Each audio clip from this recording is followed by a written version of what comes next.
All right, let's not beat around the bush.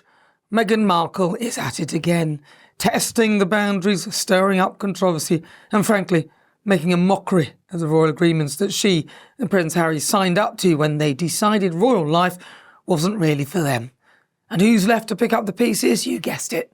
The British public, the royal family, and crucially, Prince William, who is looking more and more like the only adult in the room willing to take action and restore some dignity to the monarchy. I'm Nana Akua, and if you're as tired as I am of the Sussex circus, you'll want to pay attention because this latest episode is more than just another headline. It's about respect, accountability and the future of the royal family. And let's be honest, it's about time someone called out Meghan for what this really is. It is a calculated, self-serving move that undermines the very institution that she claims to have left behind. First, let's get the facts straight. When Meghan Markle and Prince Harry stepped back from royal duties in 2020, they agreed not to use their HRH, his or her Royal Highness titles. Now, this wasn't a suggestion, it was a condition of their exit, hammered out at the Sandringham summit with the late Queen Elizabeth II herself. Now, the deal was pretty clear. Keep the titles, but don't use them, and especially not for personal or commercial gain. Fast forward to now, 2025, and what do we see? Meghan Markle sending a gift basket to her friend, cosmetics entrepreneur Jamie Kern-Lima, complete with a card reading, "With compliments of HRH, the Duchess of Sussex." Not only that, but she's also been sharing correspondence on social media where she's addressed as "Your Royal Highness" by a Ukrainian official. All of this despite the agreement and the clear expectation that the titles would be left at the palace door. Now, Meghan's defenders, and there are plenty, will say, "Oh, it's just a personal note. She's not selling jam or honey with her face on it." But let's be real. When you're Meghan Markle, everything you do is a PR move. Everything is about brand, it's about image, it's about influence. And when you sign off as HRH on a podcast watched by millions, or on a note that is within a podcast which is watched by millions, you're not just sending a note to a friend, you're sending a message to the world. I'm still royal and I'll use that status wherever I please. This video is sponsored by Saily. Saily is a brand new eSIM service app. What it does is get you a local SIM card that you can use when you're traveling, so you don't have to pay those crazy roaming fees just to send a text back home. They've got eSIM plans in over 160 countries and 8 regions, so pretty much wherever you're going, they'll be able to make sure you're connected. So how does it work? Well, all you've got to do is hit our link in the description to download the app. It will work on iOS or Android. Buy a plan.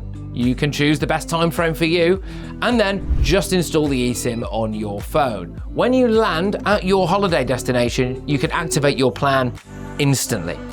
Saily eSIMs only ever have to be installed once, so when you go on your next trip, you just buy a plan for a new country, turn that eSIM back on, and just like that, you could be watching the GB News YouTube channel. You can be connected anywhere you go, and you don't have to deal with patchy Wi-Fi in your hotels. So get sorted for your next trip by downloading Saily using the link in the description below, and if you use our code NEWS at checkout, you'll get an exclusive 15% discount on us. Here's where it gets interesting. King Charles, ever the diplomat, has chosen not to confront Harry and Meghan directly. He's kept Harry as Councillor of State, but he's quietly added Princess Anne and Prince Edward, although loud enough for us all to know about it, to the list, so he doesn't have to rely on Harry or Andrew. It is classic Charles, keep the peace, leave the door open, hope for the best. But Prince William, he's not having any of it. Insiders say that he is incensed by Meghan's antics and is determined to take action when he becomes king. I can't wait for that. The word from the palace is that William plans to strip Harry and Meghan of their HRH titles for good, closing the loophole that's allowed them to trade on their royal status whilst living a celebrity lifestyle in Montecito. And honestly, frankly, who can blame him? William has shown time and time again that he is willing to stand up for the institution, even when it means confronting his own brother. Remember that Oprah interview? How could we forget? When he publicly declared we are very much not a racist family. That wasn't a soundbite. It was a statement of principle, a refusal to let the monarchy be dragged through the coals by self-interested royals with a Netflix deal. Let's not pretend that this is accidental. Meghan and Harry's whole strategy has been to push the boundaries and see what they can get away with. Basically, how much money can they make? And as one royal insider put it, they're constantly pushing the boundaries to test what they can get away with. It's like dealing with rebellious teenagers who want all the privileges but none of the responsibilities. And when they get called out, cue the victim narrative. It's supposed to be a fiddle or whatever it is. What do they play? Violins. We're being bullied by the press. The palace is out to get us. We're just trying to live our lives. We want privacy. Really? Sorry. But you can't have it both ways. You can't step back from royal duties, sign an agreement not to use your titles, and then flaunt those very titles on the world stage and expect no one to notice. Let's be clear. This isn't about petty rules or some royal protocol. It's about trust. It's about keeping your word, and it's also about respecting the institution that gave you those titles in the first place. And if you don't want to be royal, that is your choice, but don't try and cash in on the status you supposedly left behind.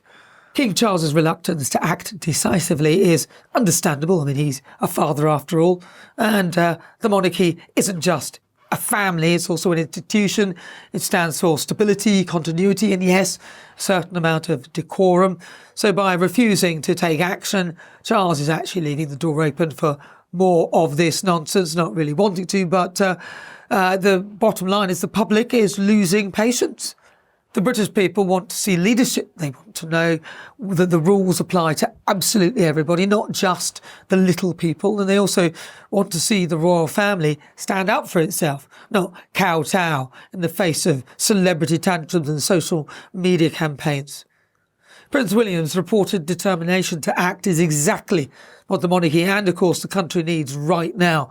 Enough is enough. We have all had enough of watching this ridiculous sitcom roll out in front of us. The rules are there for a reason, and if Harry and Meghan can't abide by them, then they shouldn't be allowed to keep the trappings of royalty and they should be stripped of their titles. The loophole should be closed and they should be sent a clear message. The monarchy is not a brand to be exploited for personal gain. And let's not forget, this isn't just William's personal feelings. It is also about protecting the legacy of the late Queen Elizabeth II, who worked tirelessly 7 decades to keep the family together and maintain the dignity of the crown. So it's about ensuring that future generations, William's own children, inherit an institution that is respected and not ridiculed. If you listen to the British public, and I do, every week on GB News, the message is loud and clear. People are fed up with the Sussexes. They're tired of the double standards, the hypocrisy and the endless drama. They want to see the royal family stand up for itself and for the values that make Britain great. Hear, hear. And as I said recently, Britain is great, and I will do everything in my power to make sure it stays that way. That means defending the institutions that matter and holding people to account and refusing to let celebrity culture undermine what is best for this wonderful country.